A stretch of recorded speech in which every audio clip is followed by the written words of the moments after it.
Je vous retrouve pour un tout nouveau carnet de lecture. Installez-vous bien confortablement et on est parti pour une petite demi-heure de blabla livresque. Nous sommes donc lundi 25 mars, on est en début de soirée, il est 19h. Je n'ai pas beaucoup le temps, donc du coup je vais faire très court. Je viens juste vous parler de mes lectures que j'ai en cours en ce moment. J'ai fait un peu n'importe quoi puisque j'ai 3 lectures en cours. Alors j'ai une lecture audio que je traîne un petit peu et j'ai 2 lectures papier. Que n'était pas forcément prévu. Enfin, il y en a une en tout cas qui n'était pas prévue, mais bon, écoutez, c'est comme ça. Ma lecture audio, ce n'est autre que le premier tome de la saga Sif's Gambit. Le premier tome s'appelle Voler à tout perdre. Je vous en ai déjà pas mal parlé dans des carnets de lecture précédents. C'est donc un roman young adulte, je dirais même jeunesse. On est sur une saga qui parle de voleurs, on n'est pas sur un truc fantasy, fantastique, on est vraiment sur un roman young adulte pur et dur, un roman de jeunesse. J'aimerais vous en reparler dans ce carnet de lecture parce qu'il me reste plus que 2 heures d'écoute, donc franchement dans l'idée j'aimerais bien le finir. J'aimerais bien le finir là, prochainement, dans les 2-3 jours à venir. Donc j'aimerais vous en reparler une fois que j'aurai bien avancé. Côté papier, je suis plongée dans un service de presse qui m'a été gentiment envoyé par la plateforme NetGalley et par la maison d'édition Fleuve. Il s'agit tout simplement du dernier roman de Karen Ponte. Ce dernier roman s'appelle Sur scène. Et bon, vous savez que je suis assez fan de ce que peut écrire Karen Ponte. J'aime bien, à chaque fois que je lis un Karen Ponte, ça fonctionne très très bien. Habituellement, je les garde plutôt à l'audio, les Karen Ponte. Donc là, c'est la première fois que je lis un Karen Ponte en version papier, que j'ai sur ma liseuse du coup. Ça me fait un peu tout drôle, parce que c'est vrai que d'habitude, je sais pas, Karen Ponte pour moi c'est l'audio, donc j'ai l'habitude d'avoir la voix de la narratrice dans les oreilles. Là c'est pas le cas. Ça n'empêche que pour le moment j'aime bien, j'aimerais vous en reparler, il est pas très long, enfin comme tous les romans de Karen Ponte, hein, ce sont pas des livres qui sont très très longs, et honnêtement je pense que je vais le finir assez rapidement. Et la troisième lecture que j'ai en cours, qui n'a strictement rien à voir avec Karen Ponte, c'est un Claire Favant, Apnée Noire. Donc là, on est sur du thriller, du gros thriller. Nous avons été coupés. Donc je vous disais donc que c'est l'un de ses premiers, je crois que c'est son 3e roman, quelque chose comme ça. Moi j'avais adoré la duologie, le tueur intime et le tueur de l'ombre, vraiment. Alors ça fait froid dans le dos, ça m'avait glacé le sang, mais par contre c'est hyper efficace, hyper haletant. Donc bah, je sais très bien que Claire Favant c'est complètement ma came. Donc je suis repartie sur Apnée Noire, j'en suis page 130, j'avance doucement mais sûrement, mais enfin, franchement c'est quand même assez addictif et en plus il est pas très gros, il fait 360 pages. Donc je pense que je vais très vite le terminer. Je vais en rester là pour aujourd'hui puisque comme vous pouvez le voir, le jour commence à décliner. Je n'ai pas branché ma ring light ni rien, donc vous allez avoir une qualité affreuse et je ne veux pas que ça dure très longtemps. Donc je vous retrouve bien évidemment plus tard dans la semaine.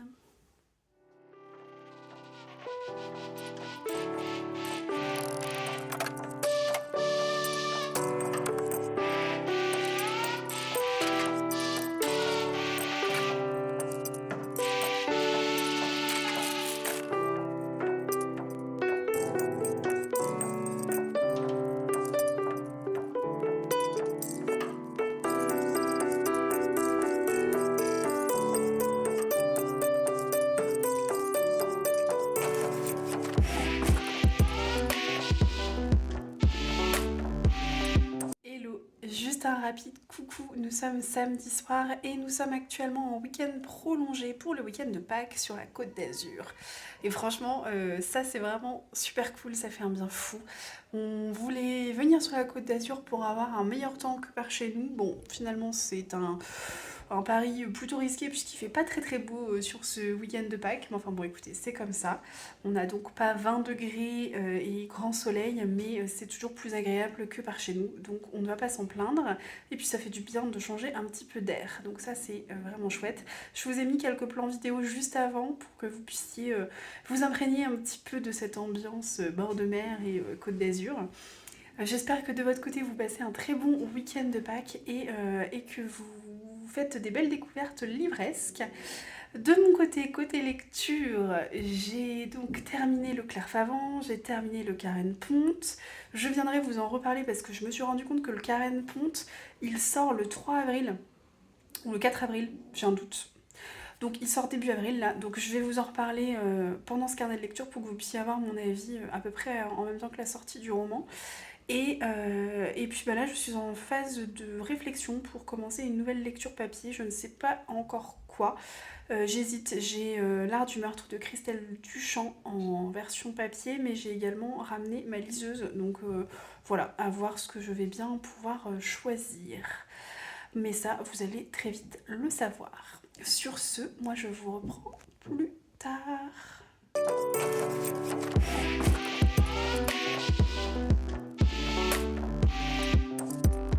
Hello, je suis contente de vous retrouver. Nous sommes donc le lundi 1er avril, lundi de Pâques.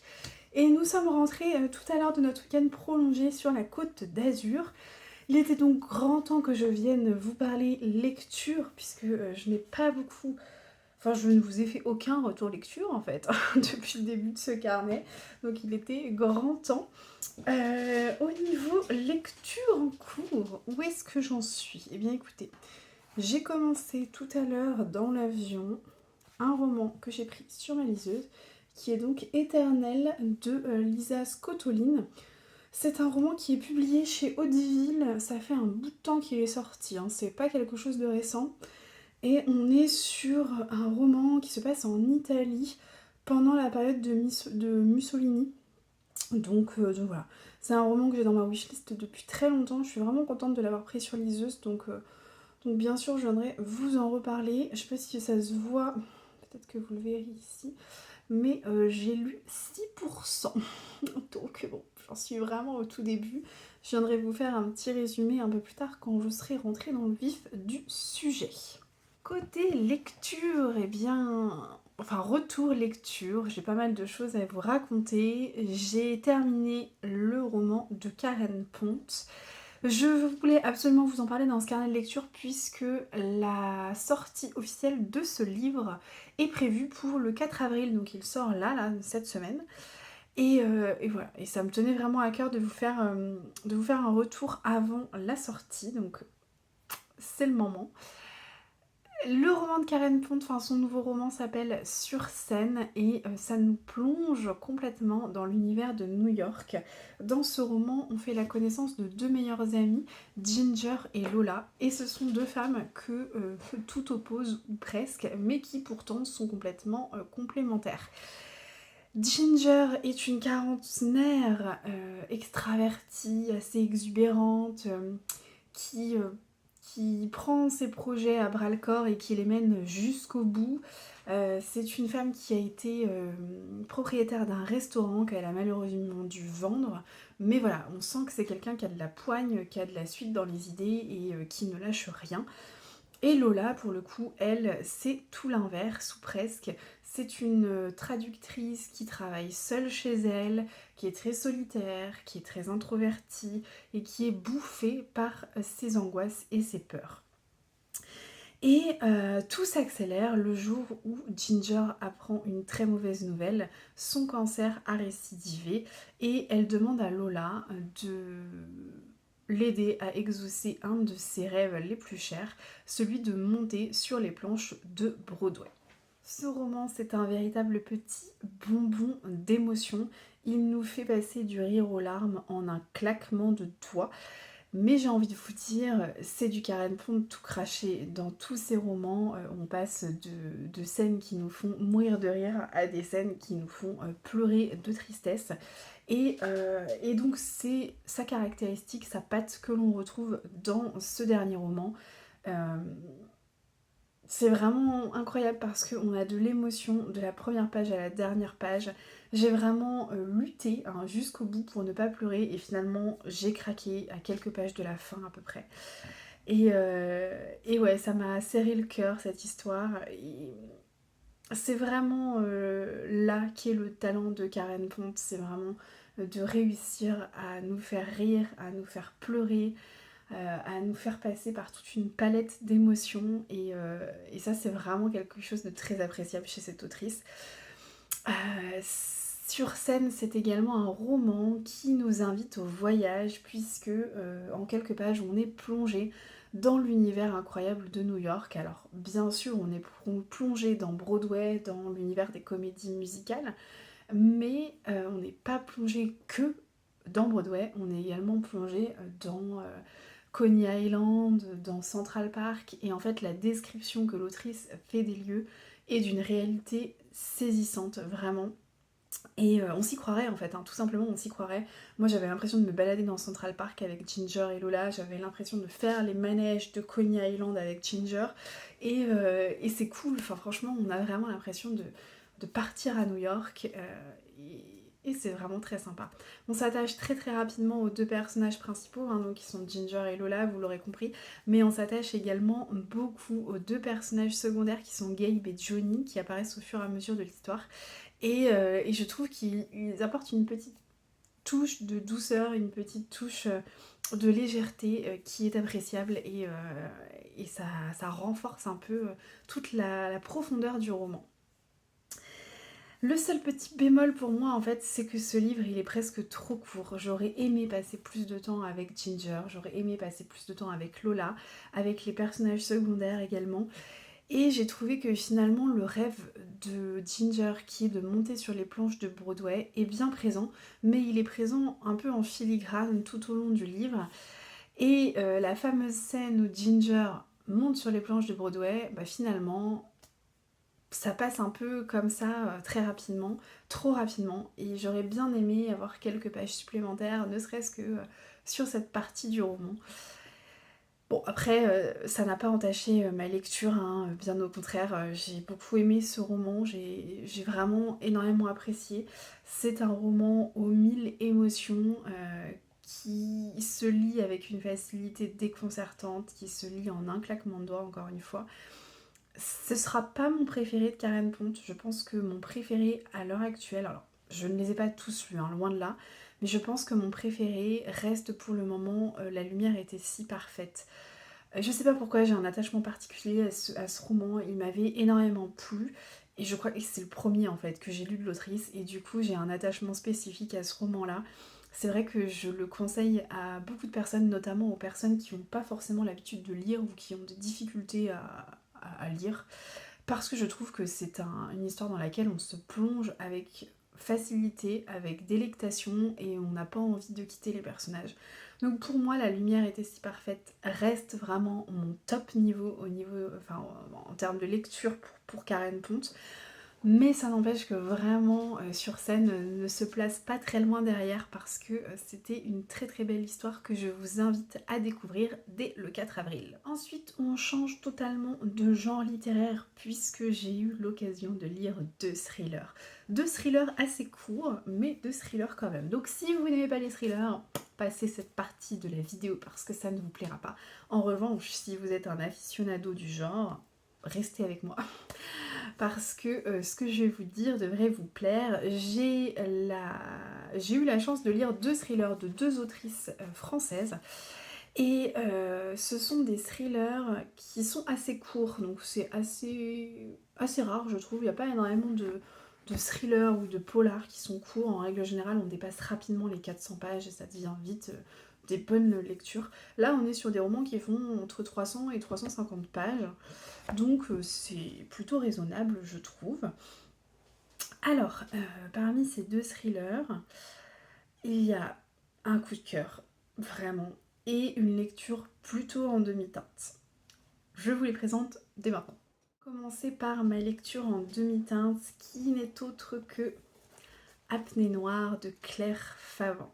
Alors, j'ai une relation un peu particulière avec Claire Favant, puisque Claire Favant, je l'ai découverte il y a une dizaine d'années de ça, quand elle a sorti ses deux premiers romans, qui étaient Le tueur intime et Le tueur de l'ombre. C'est une duologie, et le premier, Le tueur intime, est sorti en 2010, et je l'ai lu dès sa sortie. J'ai eu la chance de le recevoir en partenariat à ce moment-là, et donc je l'ai lu en 2010 à sa sortie. Alors, je peux pas vous dire que j'avais adoré cette duologie, c'est pas vraiment le terme que je peux employer pour ça, mais c'est une duologie qui a marqué ma vie de lectrice. Je pense que c'est une des duologies qui a fait que je me suis plongée un peu plus dans le genre littéraire du thriller. C'est vraiment particulier puisque dans cette duologie, vous êtes à la place de Will qui est le tueur en série. Et donc du coup, vous avez toutes les pensées les plus sombres et les plus macabres de Will. C'est extrêmement perturbant, hein, je vais pas vous le cacher, c'est perturbant, ça m'a dérangé, c'est malaisant, enfin c'est tout ce que vous voulez. Mais ça a un côté vraiment addictif qui fait qu'on n'a pas envie de lâcher le roman. Donc du coup, on se laisse entraîner dans le tueur intime et on enchaîne avec le tueur de l'ombre parce qu'on a envie de savoir ce qui va se passer. Et du coup, je n'ai pas continué ma poursuite de l'autrice. Je sais pas pourquoi, parce que Claire Favant, franchement, elle m'avait impressionnée sur cette première duologie. J'avais trouvé ça incroyablement saisissant. J'avais vraiment... encore une fois, ça a vraiment marqué ma vie de lectrice. Des dizaines d'années après, enfin une dizaine d'années après, presque 15 ans après, je m'en souviens encore. Donc c'est pour vous dire, ça a vraiment marqué ma vie de lectrice. Mais je n'ai pas continué, je sais pas pourquoi, je n'ai pas continué. Toujours est-il que j'avais Apnée Noire dans ma palle, donc Apnée Noire de mémoire, c'est son 3e roman, du coup c'est celui qu'elle a sorti juste après la duologie. Je sais pas si j'ai, je crois que j'ai un récap là. Oui c'est ça, donc Apnée Noire il est sorti en 2014, donc c'est celui qui est sorti juste après. Et j'ai également dans ma palle De Nulle Part, qui est son avant-dernier, puisqu'elle vient d'en sortir un là, il y a pas longtemps du tout, il y a peut-être quelques jours, quelques semaines maximum. Et donc De Nulle Part, je l'ai également dans ma palle, mais je ne l'ai pas lu. Donc je me suis dit que tant qu'à faire, j'allais commencer par Apnée Noire. Pour vous donner un petit aperçu de ce que a pu écrire l'autrice, comme ça vous donnera des indications. Elle a également écrit Miette de sang en 2015, Serre-moi fort en 2016, Dompteur des anges en 2017, L'inexorable en 2018 et Les cicatrices en 2020. Et donc depuis la sortie De Nulle Part, je me demande s'il n'y en a pas un entre Les cicatrices et De Nulle Part. Donc elle en a quand même publié un certain nombre. Et vraiment, je suis presque déçue de moi-même de ne pas avoir continué ma découverte de l'autrice après cette fameuse duologie que j'avais beaucoup aimée. Bref, revenons-en à nos moutons. Apnée Noire, c'est donc une série de meurtres assez sordides, puisque ce sont des femmes qui sont retrouvées mortes, qui sont attachées et qui sont retrouvées noyées dans leur baignoire. Donc c'est pour vous dire, on n'est quand même pas sur quelque chose de très, très sympathique. Et donc, sur cette série de meurtres, vont être amenés à enquêter 2 enquêteurs.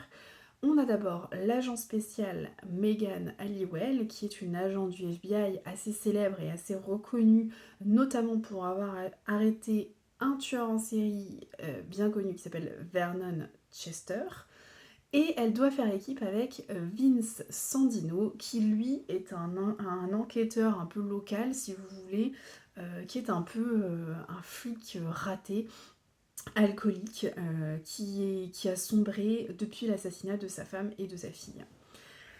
Donc ils sont amenés à collaborer puisque cette série de meurtres fascine un petit peu tout le monde, étant donné que on retrouve d'énormes similitudes sur les scènes de crime avec les scènes de crime du fameux Vernon Chester que Megan Halliwell avait arrêté quelques années plus tôt.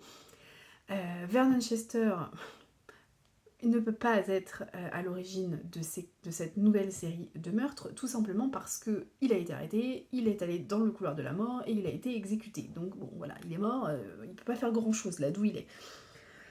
Et donc voilà, la grande question c'est de savoir si Megan Halliwell a correctement fait son travail ou si elle a fait fausse route en arrêtant le fameux Vernon Chester.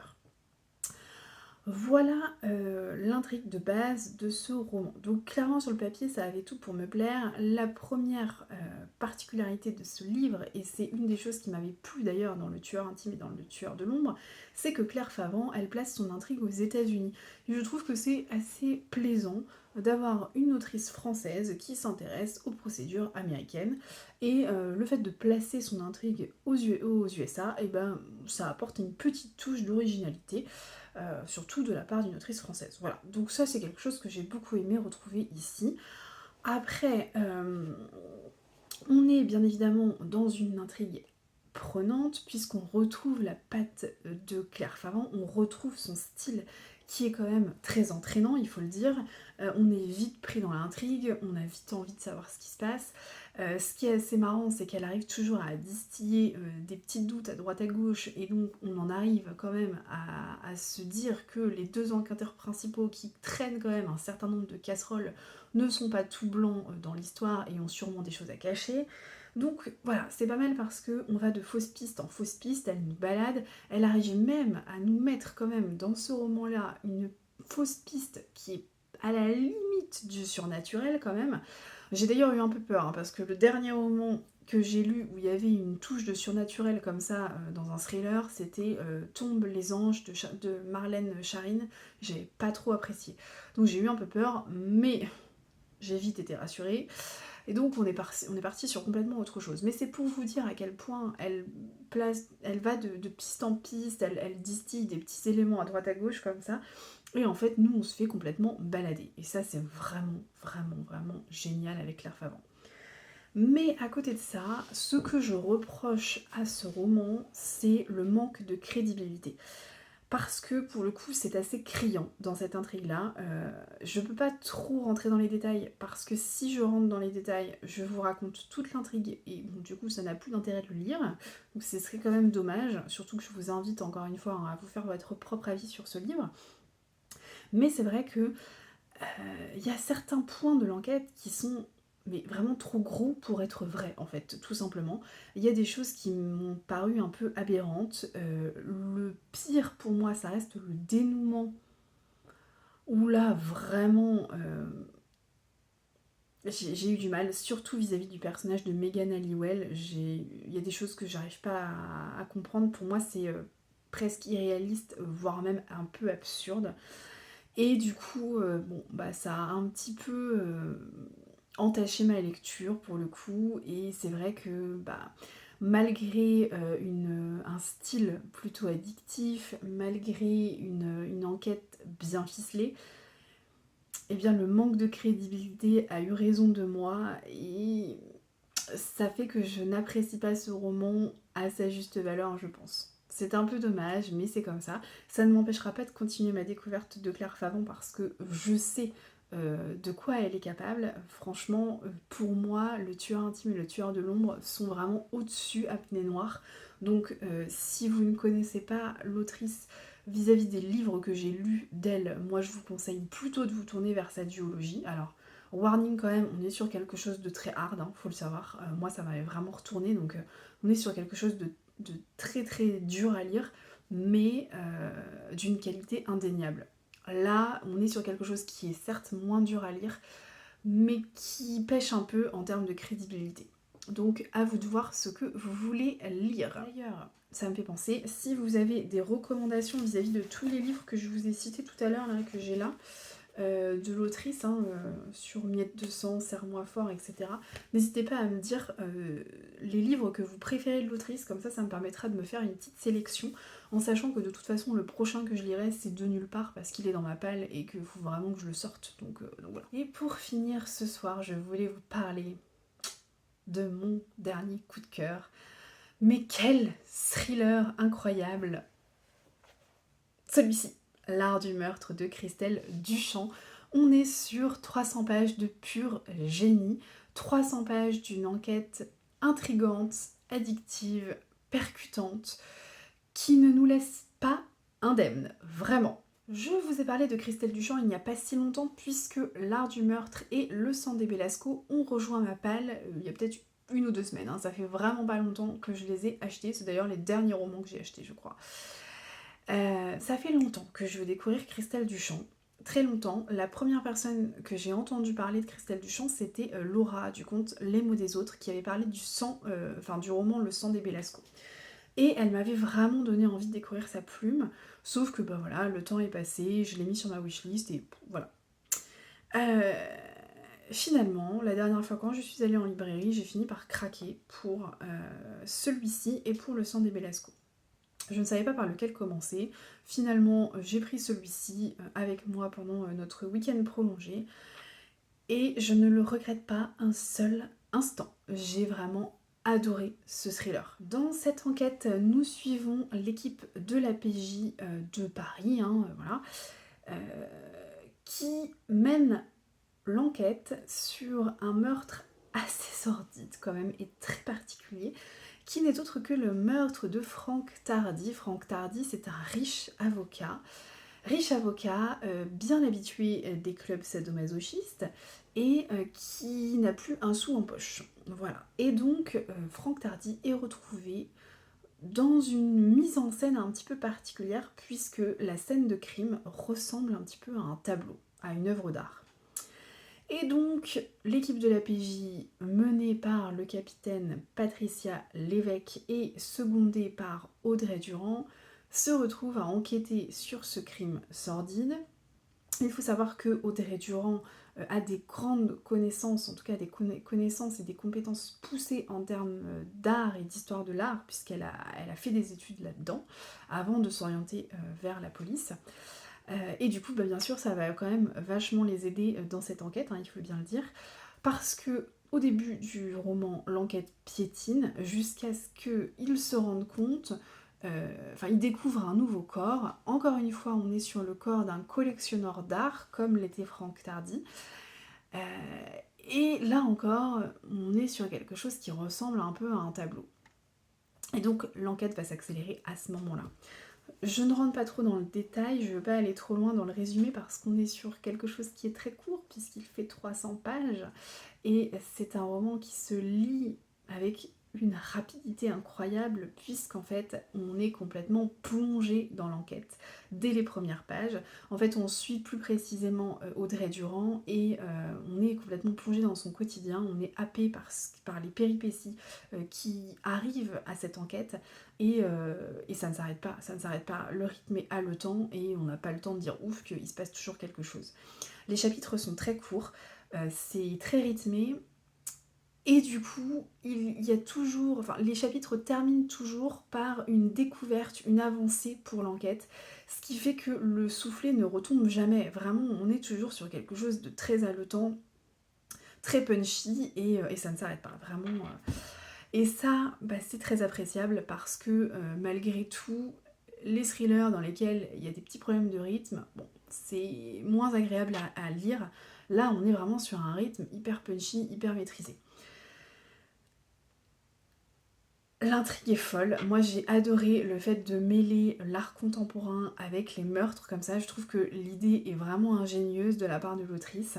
Moi, je suis assez sensible à l'art, donc j'ai trouvé que c'était plutôt drôle d'avoir des notions de cubisme, des notions de courant artistique comme ça, qui sont un peu distillées à droite à gauche dans ce roman. Et du coup, moi, ça m'a complètement happée, ça m'a complètement embarquée. Et j'ai trouvé que l'idée était vraiment originale. Ce qui m'a également beaucoup plu dans ce roman, ce sont les retournements de situation. Il y en a quand même un certain nombre, mais le plus impressionnant reste celui que l'on a à la fin. On est sur un espèce de twist final. Le dernier chapitre est incroyable, vraiment. Alors, j'avais quelques doutes, mais l'autrice réussit en tout cas à distiller un peu de doute, à noyer le poisson finalement. Et la surprise n'en est que plus grande parce que vraiment je m'attendais pas à ça finalement. Et, euh, et la fin est mais grandiose, vraiment. Donc je n'ai qu'une chose à dire, sans mauvais jeu de mots, on est sur du grand art. Bon, vous l'aurez compris, que ce soit pour Claire Favant ou pour Christelle Duchamp, ce n'est certainement pas mes derniers romans de ces deux autrices. Christelle Duchamp, j'ai vraiment terriblement hâte de lire Le sang des Belasco qui est dans ma palle. Et j'ai aussi hâte de voir ce qu'elle a écrit d'autre. Il me semble qu'elle a écrit Délivrez-nous du mal. Je me demande s'il n'y en a pas un autre qui est sorti l'année dernière. Faut que je regarde un petit peu, mais je suis assez curieuse et je pense que je vais suivre de près les prochaines parutions de cette autrice. Claire Favant, comme je vous disais, même si Apnée Noire m'a un petit peu déçue, ça n'empêche que ça ne m'a donné qu'une envie, c'est de remettre un petit peu le pied à l'étrier et de lire le reste. Donc voilà, des très bons thrillers. En tout cas, sachez que si vous avez envie, c'est quand même des livres qui se lisent rapidement. Vous voyez, 300 pages, ça se lit très vite. Le Christelle Duchamp, moi je l'ai dégommé, je l'ai lu en 2 jours. Apnée Noire, j'ai mis un peu plus de temps pour des raisons d'emploi du temps, de timing, et aussi parce que bon, il y avait ces petits problèmes de crédibilité qui me freinaient un petit peu, mais quand même dans l'ensemble ça se lit vite. Je vais vous laisser ici pour ce soir. Demain je reprends le travail. Ça ne peut pas toujours être... Enfin, je peux pas avoir des week-ends à rallonge à longueur de temps, hein, donc bon, on va déjà se satisfaire de ce que l'on a, n'est-ce pas? Je vais essayer demain de terminer mon livre audio, puisque oui, je n'ai toujours pas terminé le premier tome de ce Thief's Gambit, pardon. J'arrive pas à le finir. J'aimerais vous dire que c'est parce que j'ai pas le temps, mais en fait je n'y retourne pas avec grande envie, donc bon, bref, je vous en reparlerai quand ce sera terminé, je l'espère demain. Allez, sur ce, à plus tard.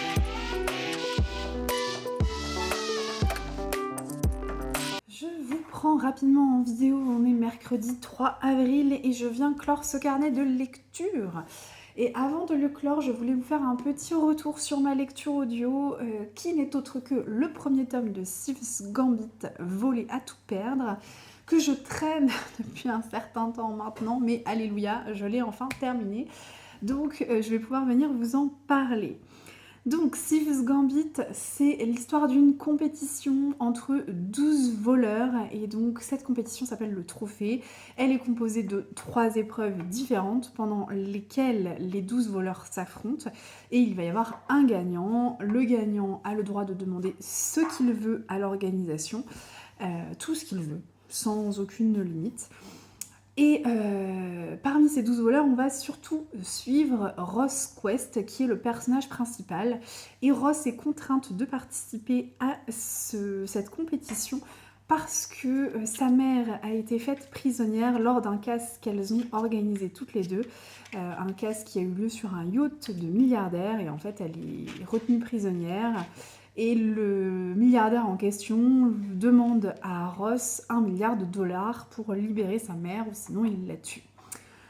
Donc Ross décide de participer à ce fameux trophée pour pouvoir demander à l'organisation 1 milliard de dollars et l'aider à libérer sa mère. On est sur un premier tome de saga, on est sur une saga plutôt young adulte. Que vous dire sur ce livre? J'ai mis pas mal de temps à le lire, enfin à l'écouter. C'était pas par un manque d'action, mais je sais pas, je trouve que l'écoute audio se prête moyennement bien à ce roman. Si j'avais su, je l'aurais plutôt lu en papier. On est sur quelque chose, enfin on est sur un roman dans lequel il y a énormément d'action. Ça déménage, il n'y a pas de pause, hein. C'est vraiment... c'est très visuel parce que les épreuves qui se succèdent sont des épreuves assez cinématographiques, hein. Vous avez dans la première épreuve par exemple, c'est un braquage dans un musée. Bon bah forcément, enfin un braquage dans un musée, c'est plus un vol dans un musée. Bon bah voilà, il y a énormément d'actions, on nous donne beaucoup de détails sur ce que vont faire les différents participants pour voler les différentes pièces du musée, ce genre de choses. Donc ça déménage vraiment, il y a beaucoup d'actions. Donc ça, en termes de rythme, vraiment c'est plutôt bien fait parce qu'on ne s'ennuie pas un seul instant en écoutant ce roman. Mais malgré tout, j'ai moyennement apprécié parce que je pense, en toute honnêteté, après un peu d'analyse, que c'est trop jeunesse pour moi, tout simplement.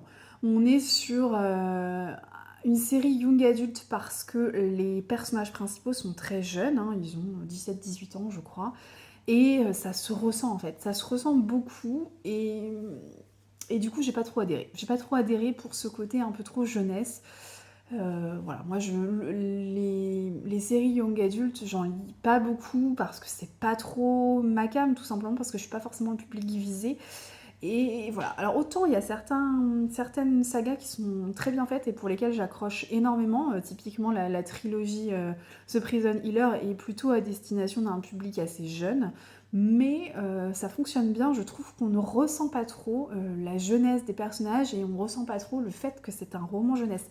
Là, pour moi, on le ressent un peu trop. Je ne saurais pas vous expliquer pourquoi, mais en tout cas, c'est mon ressenti à la fin de cette lecture. Je trouve qu'on est trop dans ce côté un peu jeune, un peu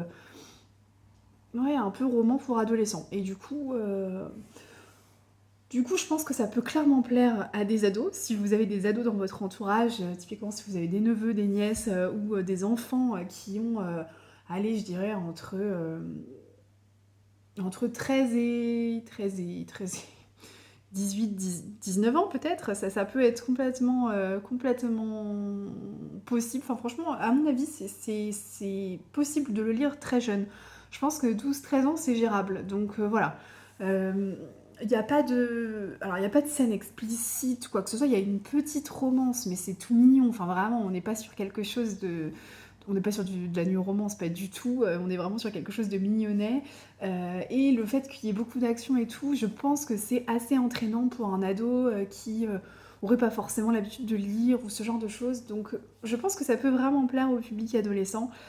Mais c'est vrai que si vous, de votre côté, vous n'êtes pas forcément le public visé, bon, j'aurais tendance à dire passez peut-être votre chemin parce que si vous n'avez pas l'habitude, comme moi, de lire des romans trop young adultes, pas sûr que ça vous plaise tant que ça. Mais bon, comme je le dis à chaque fois, faites-vous votre propre opinion. Si au contraire c'est un roman que vous avez lu et que vous avez beaucoup aimé, n'hésitez pas à me le dire aussi en commentaire, hein, je serais ravie d'échanger avec vous sur le sujet.